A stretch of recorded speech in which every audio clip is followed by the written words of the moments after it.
안녕하세요. 오늘도 사연 살롱을 찾아주셔서 감사합니다. 30대 중반의 여성이에요. 결혼은 남녀가 식장에 들어갈 때까지도 모르는 일이라고 하더니 정말 그 말이 맞긴 하더라고요. 저는 얼마 전에 파혼을 당했어요.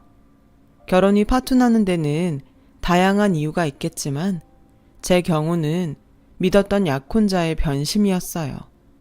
언제는 나 아니면 평생 독신으로 살겠다더니 하루아침에 돌변해선 진정한 사랑을 찾아 떠나겠다나요? 이게 무슨 개풀 뜯어먹는 소린지. 암튼 결혼식을 한 달여 앞두고 개념상실한 약혼자 때문에 제 인생은 완전 엉망진창이 됐어요. 기가 막혔죠. 배신감도 배신감이었지만 그보다 이 일을 어떻게 수습해야 할지 도무지 감이 안 잡히더라고요. 결자해지라고 문제를 일으킨 당사자가 해결을 하는 게 맞는 거지만 문제는 이런 어이없는 일을 만든 당사자가 소리 소문 없이 사라졌다는 거예요. 지금도 그때 일을 생각하면 피가 거꾸로 솟아서 자다가도 벌떡벌떡 일어날 지경이라니까요. 개념 상실한 그놈의 치졸한 행각을 만천하에 알리고자 이렇게 사연을 보내게 되었어요. 저는 유치원 교사예요. 대학에서는 영어 교육을 전공했는데 임용고시에 낙방하고는 진로를 바꿔 엄마가 운영하시는 영어 유치원에서 교사 생활을 하고 있어요. 처음 이 일을 시작할 때는 임용고시에 낙방해서 할 수 없이 하게 됐다는 생각에 자괴감도 들고 자존감도 낮아져서 많이 힘들었어요. 함께 대학을 다니고 노량진 고시학원도 같이 다녔던 과 동기들이 임용고시에 합격해 중고등학교에 교사 임용이 되고부터는 더더욱 그랬죠. 그래서 동기들 앞에서는 미국 유학을 떠날 거라고 떠들고 다녔어요. 유학을 떠나기 전까지 잠깐 엄마 일을 돕는 거라고 둘러대기도 했고요. 그땐 제가 남들보다 뒤처진 인생 패배자처럼 느껴져서 그랬어요. 하지만 유치원에서 아이들을 돌보며 다시금 예전의 모습을 되찾다 보니 제가 얼마나 바보 같은 짓을 했는지 알겠더라고요. 그때부터였어요. 남들 앞에서 제 직업을 떳떳이 밝히게 된 거는요. 그제야 친구들 앞에서도 당당하게 설 수 있었죠. 이렇게 제 마음이 변하게 된 건 어쩌면 아이들이 가진 치유 능력 때문인지도 모르겠네요. 하루 종일 아이들과 함께 있다 보면 체력적으로는 힘들어도 정신적으로는 많은 도움을 받곤 해요. 이게 무슨 소리냐고요? 어린 아이들의 긍정적이고 밝은 모습을 보며 생활하다 보니 저에게도 무한한 긍정 에너지가 전해지는 것 같거든요. 게다가 어린아이들이 언어 습득 능력이 어찌나 빠른지 가르치는 보람도 있고요. 꼭 스폰지처럼 쭉쭉 빨아들인다니까요. 발음은 또 얼마나 좋은지 몰라요. 어른들처럼 단어를 보고 발음 기호에 따라 영어 발음을 하는 게 아니라 원어민 선생님의 목소리를 듣고 그대로 따라서 발음을 하거든요. 그렇다 보니 한국 사람들이 잘 못하는 TH 발음부터 R과 L의 구분까지 완벽하게 구사하더라고요. 15살 때까지 미국에서 살다 온 제가 들어도 훌륭한 발음이었죠.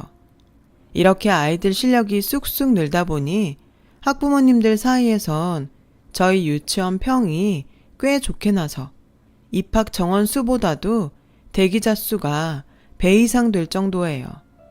솔직히 일반 유치원에 비해 원비가 꽤 비싼데도 말이죠. 유치원이 잘 되다 보니 저는 하는 일이 많이 늘었어요. 수업뿐만 아니라 엄마를 도와 학부모 상담까지 맡아야 했거든요. 그러다 보니 자연스레 학부모들과의 만남이 잦아졌고 유대감도 높아졌죠. 그게 불행의 시작이었어요. 평소 저와 친하게 지내던 학부모님 한 분이 자신의 오빠와 소개팅을 하지 않겠냐고 하더라고요. 우리 오빠가 땡땡대학 물리학과 연구교수거든요. 하루 종일 실험실에서 사느라 연애 한번 못 해봤지 뭐예요. 몇 년 뒤면 40인데 여전히 여자한테는 통 관심이 없네요. 선생님이 우리 오빠 좀 구제해주세요. 30대 후반의 남자가 모태솔로라니 솔직히 뜨악했어요. 그러면서도 한편으로는 여자 경험이 많은 남자보다는 오히려 낫지 않을까 싶기도 했죠. 그래서 몇 번의 거절 끝에 결국 소개팅에 나가게 되었어요. 연구에만 빠져 사는 남자라고 해서 막연히 뿔테 안경에 덥수룩한 머리를 한 답답한 이미지를 연상했는데 막상 만나보니 정반대더라고요. 키도 훤칠하고 피부도 희고 댄디한 스타일의 멋진 남자였어요. 이런 남자가 어쩌다가 모태솔로가 되었을까 의아할 정도였죠. 남자는 제 얼굴을 보더니 사뭇 놀라는 눈치였어요. 그리고 이내 입가에 미소가 번지더군요. 왜 웃으세요? 혹시 제 얼굴에 뭐가 묻었나요? 아니요, 그런 게 아니라 성은 씨가 제 이상형에 가까워서 좋아서 그만. 언짢으셨다면 죄송합니다. 첫 만남에 대놓고 자기 이상형이라고 말하지 뭐예요. 그 말에 내심 기분이 좋았어요. 저도 그 남자가 마음에 들었으니까요. 그 후로 우리는 몇 번의 만남을 가졌고 한 달쯤 지나 결혼을 전제로 진지한 만남을 갖기로 했어요. 아무래도 학부형 가족과 만나는 거라서 은근히 조심하게 되더라고요. 그렇다고 제가 막 놀고 다니던 사람은 아니었지만 혹시라도 학부모들 사이에 안 좋은 소문이라도 나면 큰일이니까요. 그렇게 반년 정도 사귀고 약혼을 했어요. 요즘엔 약혼을 생략하고 바로 결혼을 하는 게 보편적이지만 예비 시댁에서 격식을 차리고 싶다고 하셔서 그러기로 한 거였죠. 예비 시부모님께서는 제가 마음에 드셨는지 길게 끌 거 없이 올해 안에 바로 식을 올렸으면 하시더라고요. 그건 저희 부모님도 마찬가지셨죠. 학벌 좋고 인물도 좋은데다 40도 안 된 나이에 대학 교수 타이틀까지 단 남자니 사윗감으로 왜 안 좋으시겠어요. 게다가 약혼자가 저를 많이 좋아하는 게 눈에 보일 정도라서 부모님 입장에선 이보다 더 좋을 순 없었죠. 제가 생각해도 제 약혼자는 저한테 헌신적이었어요. 제가 봐도 과하다 싶을 정도로 말이죠. 이를테면 이런 식이었어요. 가령 제부도에 놀러가서 해물칼국수를 먹기로 하면 약혼자는 며칠 전부터 그곳에 가서 제일 잘하는 집을 찾아가 미리 먹어보고 주변 데이트 코스까지 탐방을 하곤 했어요. 어느 자리에 제가 앉아야 바다가 잘 보이는지, 어느 산책로를 걸어야 길이 더 아름다운지 세세하게 찾아보고 준비하는 거죠. 이러니 제가 안 반하겠어요. 그뿐이 아니에요. 불면증이 심한 저를 위해 밤마다 전화로 소설책을 읽어주는데요. 제가 잠들 때까지 몇 시간이고 책을 읽어준다니까요. 한두 번도 아니고 매일을요. 세상에 이런 남자가 또 있을까요? 약혼자는 연애를 처음 해보는 사람이라고는 생각할 수 없을 정도로 여자의 마음을 잘 아는 것 같았어요. 마치 저를 불면 날아갈까, 잡으면 깨질까 하는 심정으로 애지중지 하는 것 같았죠. 그런데 언제부턴가 이런 약혼자의 행동에 의심이 들기 시작했어요. 저를 마치 기존에 알고 지내던 누군가의 대용으로 여기는 것 같았거든요. 처음엔 그저 저를 생각해서 이것저것 챙겨주는 줄 알았는데 그게 아니었어요. 한 번은 둘이 영화를 보러 극장에 갔는데 저한테 물어보지도 않고 볼 영화를 정해 예매를 했더라고요. 하필 제가 질색을 하는 공포영화였죠. 영화를 보는 내내 거의 눈을 감다시피 하며 봐야 했는데 살짝 고개를 돌려보니 약혼자 역시 저랑 비슷한 행동을 하며 영화를 보고 있더라고요. 딱 봐도 공포 영화를 좋아하는 사람 같지는 않았어요. 그래서 영화가 끝나고 물었죠. 상현 씨, 공포 영화 좋아해? 아까 보니까 잘 못 보는 것 같던데. 그랬더니 뭐라는 줄 아세요? 나 원래 공포 영화 질색하잖아. 그래도 자기가 좋아하니까 보는 거지. 내가 공포 영화를 좋아한다고? 난 그런 말 한 적 없는데. 혹시 다른 사람이랑 혼동한 거 아니야? 그러자 약혼자는 얼굴이 붉게 달아오르더니 제 시선을 피했어요. 그리고는 배가 고프다며 먼저 밖으로 나가더라고요. 그날 이후 약혼자의 행동에 의심이 가기 시작했어요. 의심이 들기 시작하니 사소한 행동 하나하나가 다 의심스럽더라고요. 밤마다 읽어주는 소설만 해도 그랬어요. 분명히 저는 로맨스 소설을 좋아한다고 했는데 매번 추리소설을 읽어주었죠. 안 그래도 잠이 안 와서 읽는 책인데 살인사건이니 납치니 하는 무시무시한 일들이 벌어지는 걸 듣고 있자니 정신이 더 심란해져서 잠이 오지 않더라고요. 상현 씨, 추리소설 좋아해? 아니, 난 소설보다는 잔잔한 에세이를 좋아하는 편이야. 근데 그건 왜? 그런데 왜 밤마다 추리소설을 읽어줘? 그러자 약혼자는 극장에서 그랬던 것처럼 똑같은 소리를 하더군요. 그야 자기가 좋아하니까 그러지. 자기 히가시노 게이고 광팬이잖아. 그 순간 확실히 알았어요. 이 남자는 나를 사랑하는 게 아니라 나와 닮은 다른 여자를 사랑하고 있다는 걸 말이죠. 그래서 약혼자의 과거를 추적하기 위해 땡땡월드며 땡스타를 뒤지기 시작했죠. 약혼자 본인 계정에서는 딱히 이렇다 할 흔적을 찾지는 못했어요.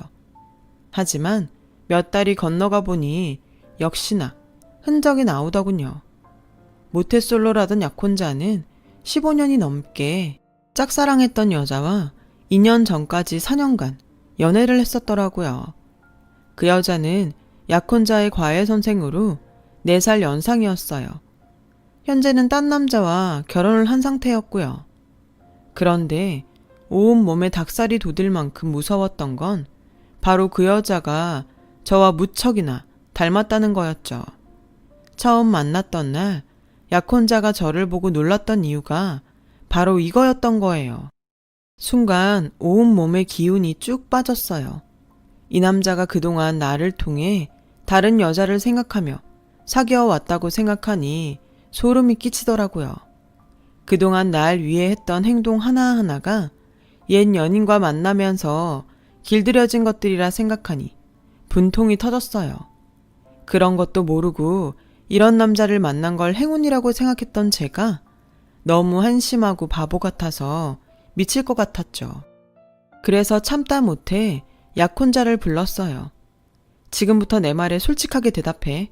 나랑 사귀는 거 내가 좋아서야? 아니면 내가 당신 전 여친을 닮아서야? 다 알고 있으니까 거짓말할 생각 마. 제 물음에 약혼자는 꽤 놀란 듯 했어요.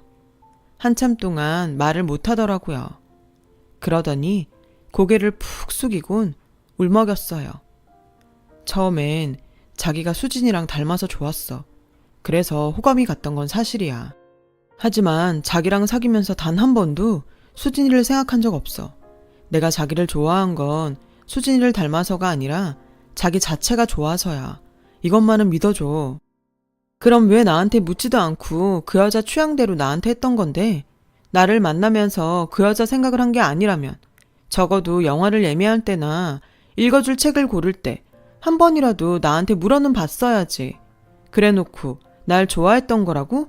그 말을 내가 어떻게 믿어. 나 솔직히 지금 날 바라보는 자기 눈빛도 날 보는 것 같지 않아. 상현 씨는 여전히 나를 통해 수진이란 그 여자를 보는 것 같다고. 이런 기분으로 어떻게 결혼을 해?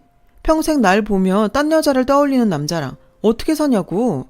더 감정 싸움할 거 없이 우리 이쯤에서 헤어지자. 그게 나을 것 같아. 성훈아, 이러지 마. 나한텐 너밖에 없어. 제발 믿어줘. 난 너 아니면 못 산단 말이야. 저는 울면서 매달리는 약혼자를 뿌리치고 집으로 돌아왔어요. 제 인생에서 가장 행복한 시간을 선사해준 남자였지만 나 아닌 다른 여자를 품고 사는 남자와는 미래를 함께할 수는 없었으니까요. 그렇게 며칠이 지난 어느 날이었어요. 예비 시누이가 아침 일찍 유치원으로 저를 찾아왔더라고요. 언니, 도대체 우리 오빠랑 무슨 일이 있었던 거예요? 며칠째 밥도 안 먹고 방에서 안 나와요. 아주 죽기로 작정한 사람 같다니까요. 혹시 둘이 싸웠어요? 저는 사람들 눈을 피해 예비 시누이를 상담실로 데려갔어요. 그리곤 있었던 일을 모조리 말해주었죠. 예재 엄마도 여자니까 제 마음 이해해 줄 거라고 생각해요. 아무래도 우리는 여기까지인 것 같아요. 그러자 예비 시누이는 믿을 수 없다는 표정으로 그러더군요. 과외 언니라면 저도 잘 알아요. 오빠가 고등학생 때부터 짝사랑했던 것도 잘 알고요. 그런데요 언니, 우리 오빠 언니 생각처럼 그런 사람 아니에요. 과외 언니를 못 잊어서 그런 거라면 그 사람을 찾아갔겠죠. 근데 그거 아니잖아요. 현재 오빠한테는 언니뿐이에요. 언니 마음 모르는 거 아니지만 한 번만 우리 오빠 믿어주면 안 될까요? 이러다가 정말 큰일 날 것 같다고요. 제가 이렇게 부탁할게요. 네? 홧김에 헤어지긴 했지만 그래도 사람이 다 죽어간다는데 모른 척 할 수가 없어서 퇴근 후 약혼자 집으로 찾아갔어요. 예비 시누이 말대로 얼굴이 말이 아니더라고요. 그 모습을 보니 마음이 짠해서 나도 모르게 무너지고 말았어요. 사람이 왜 이렇게 약해 빠졌어? 이깟일로 죽기라도 할 셈이야? 자기가 이러면 나는 어떡하라고. 안타깝기도 하고 속상한 마음에 저는 주저앉아 엉엉 울었어요. 약혼자 역시 저를 끌어안고는 한참을 울었죠. 그리곤 앞으로 다시는 그러지 않을 테니 한 번만 자기를 믿어달라고 하더군요. 죽은 사람 소원도 들어준다는데 산 사람 소원 하나 못 들어주냐 싶어 저는 못 이기는 척 넘어가 주기로 했어요. 그날 이후 약혼자는 사소한 것 하나까지 제 의견을 물어가며 약속 장소며 메뉴, 영화 예매와 밤에 읽어주는 소설까지 모조리 다 저한테 맞춰주었어요. 이제 정말 내 남자가 된 것 같았어요. 그렇게 시간은 흘러 양가 상견례를 하고 결혼식 날짜까지 잡게 되었어요. 스드메와 웨딩 촬영도 마쳤고 저는 엄마와 혼수 준비를 하느라 눈코 뜰 새가 없었죠. 그렇게 결혼 준비에 한창이던 어느 날 약혼자한테 문자가 한 통 온 거예요. 이런 말을 하게 돼서 정말 미안해. 난 진정한 사랑을 찾아 떠나기로 했어. 이런 놈이라 미안해. 날 잊어줘. 처음엔 스팸 문자인 줄 알았어요. 아무리 개념을 밥 말아먹은 놈이라고 해도 결혼을 한 달 앞두고 중2병 걸린 애 같은 문자로 파혼을 알린다는 게 말이 돼요? 어이가 없어서 헛웃음이 나더라고요. 그래서 전화를 해봤더니 역시나 안 받더군요. 그래서 다음날 그의 여동생한테 전화를 했더니 지난 밤에 자기 오빠가 갑자기 이 결혼 못하겠다며 집을 나갔다지 뭐예요. 그러면서 오히려 제게 화를 내더군요. 언니가 오빠한테 뭐라고 했길래 멀쩡하던 사람이 직장도 그만두고 집을 나가요? 도대체 둘 사이에 무슨 일이 있었던 거예요? 그러면서 이번 일에 대한 모든 책임을 저에게 돌리더군요. 나야말로 피해자라고요. 문자로 파혼 통보 날리곤 사라진 사람을 저보고 어쩌라는 거예요. 저도 그동안 참을 만큼 참았어요. 파혼하고 싶은 건 그쪽이 아니라 우리 쪽이라고요. 통화가 길어질수록 감정 싸움만 더 격해지길래 일단 전화를 끊고 약혼자 주변 사람들한테 연락해 상황 파악에 나섰어요. 그랬더니 기가 막힌 얘기가 들리더군요. 약혼자 대학 동기 중 하나가 지나는 말처럼 그러더군요. 확실한 건 아닌데 혹시 그 여자 이혼 소식 듣고 그러는 거 아닐까요? 네, 그 여자는 약혼자의 전 애인, 첫사랑이라던 과외 선생이었어요. 그 말을 듣는 순간 오만 정이 다 떨어지더군요. 끝까지 사람을 이렇게 엿먹이다니 정말 인간 같지도 않았어요. 그래도 확실한 이유를 알아야 할 것 같아서 업체에 의뢰해 약혼자와 과외 선생에 대해 알아보았죠. 시시비비는 가려놔야 이번 일에 대한 책임도 물을 수 있으니까요. 조사 결과를 기다리는 기간 동안 예비시댁 쪽에서는 하루가 멀다 하고 저에게 전화해 파혼에 따른 피해 보상과 위자료를 운운하며 압박해왔어요. 특히 여동생은 유치원 학부모들한테 저에 대한 비방까지 해댔죠. 정말 모든 걸 파버리고 도망치고 싶은 심정뿐이었어요. 사건의 원흉은 따로 있는데 왜 나 혼자 돌을 맞아야 하나 억울하고 분하더군요. 그리고 한 달여 뒤 드디어 저는 물증을 잡을 수 있었어요. 업체에서 그러더군요. 현재 약혼자가 과외 선생과 함께 살고 있다고요. 아, 정말 쓰레기 같은 놈이었어요. 첫사랑 이혼 소식을 듣자마자 결혼도 직장도 팽개치고 그 여자한테 달려갔더라고요. 이런 걸 살린답시고 악어의 눈물에 속아주었던 제가 미친년이었죠. 파혼의 이유를 안 이상 가만히 당하고만 있을 수는 없었어요. 그래서 약혼자의 집에 찾아갔어요. 그리곤 예비 시댁 식구들 앞에 사진을 던졌어요. 이게 댁의 아들의 실체예요? 첫사랑 이혼했다는 소리를 듣자마자 가족도 약혼자도 직장도 팽개치고 달려가는 멍청한 놈이요. 진정한 사랑? 지나가던 개가 웃겠네요. 댁의 아들은 버젓이 남편 있는 유부녀한테 속아서 지 인생 개박살낸 똥멍청일 뿐이라고요. 솔직히 제 입장에선 지금이라도 이런 멍청한 인간과 연을 끊을 수 있어서 다행이라고 생각해요. 아, 파혼에 따른 피해 보상과 위자료 내놓으라고 그러셨죠? 네, 저도 그거 받아야겠네요. 조만간 변호사 선임해서 10원 한 장까지 따박따박 받아낼 테니 현금 준비하세요. 그리고 예지 엄마, 그쪽은 허위사실 유포와 영업방해로 고소 들어갈 테니 변호사 알아보시고요. 한 번만 더 내 인생에 똥물 튀기면 당신들도 시궁창에 처박힐 줄 알아요. 저는 그동안 쌓였던 분노를 터뜨리곤 집을 나왔어요. 그동안 피해자 코스프레를 하던 약혼자 가족들은 하루아침에 뒤집어진 상황에 충격에 휩싸였어요. 하지만 그건 우리 집도 마찬가지였죠. 특히 저희 엄마는 머리를 싸매고 들어 누우셨어요.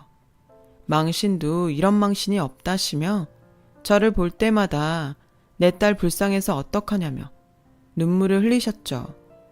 그러는 와중에도 약혼자의 가족들은 하루가 멀다 하고 저희 집에 찾아와 얘기 좀 하자고 귀찮게 해댔어요. 하지만 저희 부모님은 대문도 열어주지 않으셨죠.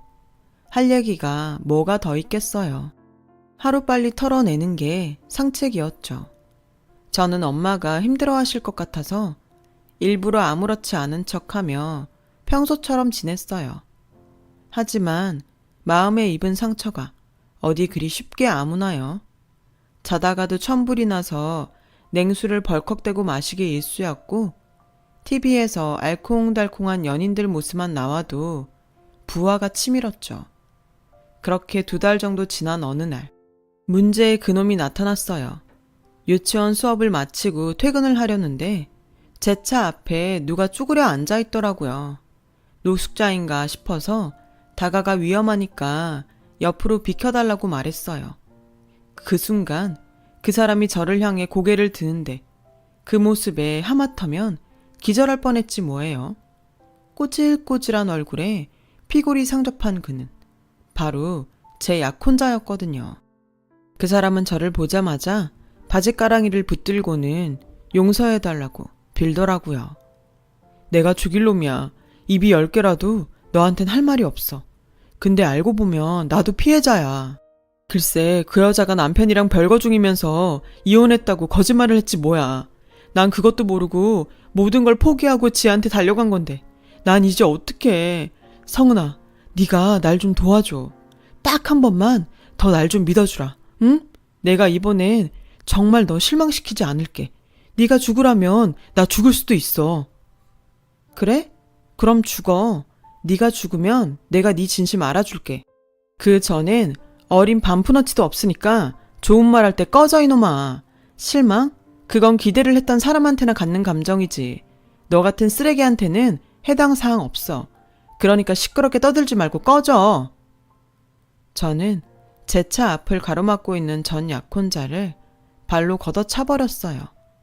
그러자 아파 죽는다고 떼굴떼굴 구르며 엄살을 떨더군요. 아프냐? 넌 나랑 우리 가족한테 이보다 100배 1000배는 더 아픈 상처를 입혔어. 그래놓고 이제 와서 널 믿어달라고? 너 같은 놈 말을 세상 누가 믿겠니? 위기가 닥쳐야 사람의 진가를 알아본다고? 너랑 니네 가족이 어떤 인간들인지 다 알았는데 미쳤냐? 내가 너랑 다시 시작하게? 꿈해볼까 두렵다야. 그러니까 다시는 찾아오지 마. 뭐? 여자한테 속아? 웃기지 마. 네가 멍청해서 그런 거야. 그러니까 하나도 빼지 말고 고스란히 당하고 살아, 이 병신아. 저는 그 길로 차를 몰고 자리를 떠났어요. 약혼자는 저한테 맞고도 정신을 못 차렸는지 음성에 구구절절한 사연을 남겼더라고요. 그러다 음성 회차가 넘어갈수록 구걸에 가까웠던 구애는 점점 협박으로 변해가더라고요. 저 때문에 집에서도 쫓겨났으니 제 인생도 똑같이 망쳐주겠다는 둥, 앞으로 매일 유치원에 와서 난동을 피우겠다는 둥, 완전 막장 폭언을 퍼부으며 발악을 했어요. 이런 약혼자의 행동은 결국 추가 고소로 이어졌어요. 파혼에 따른 피해 보상은 물론 정신적 피해에 따른 위자료와 거기에 추가된 협박죄까지 모조리 걸었죠. 경찰에 접근 금지 요청도 했고요. 이와는 별개로 약혼자 여동생한테는 허위사실 유포와 영업방해죄에 대한 소송도 진행했어요. 이쯤 되자 약혼자 여동생은 자기 딸을 다른 유치원으로 옮기더군요. 사실이 알려지자 학부모들 사이에서 거리를 두었던 모양이에요. 결국 이렇게 모든 일은 정리가 되었어요. 그렇게 1년 가까이 시간이 흘렀고 이제 소송 막바지 단계로 판결만 남은 상태예요. 이제 남은 건 하루빨리 이번 일을 잊고 온전한 제 인생을 사는 것뿐이죠. 제 인생에 느닷없이 내린 소나기에 옷이 다 젖었지만 그래도 시간이 지나면 옷도 마르고 뽀송뽀송한 날도 오겠죠. 오늘도 그날을 기다리며 열심히 살아보려고 합니다. 지금까지 제 사연을 들어주셔서 감사드려요. 들어주신 모든 분들의 오늘도 밝은 햇살이 비춰주길 바랍니다. 건강하세요. 여러분, 사연 댓글에 응원과 현명한 조언 부탁드려요. 좋아요와 구독은 저에게 큰 힘이 됩니다. 오늘도 좋은 일 가득하세요.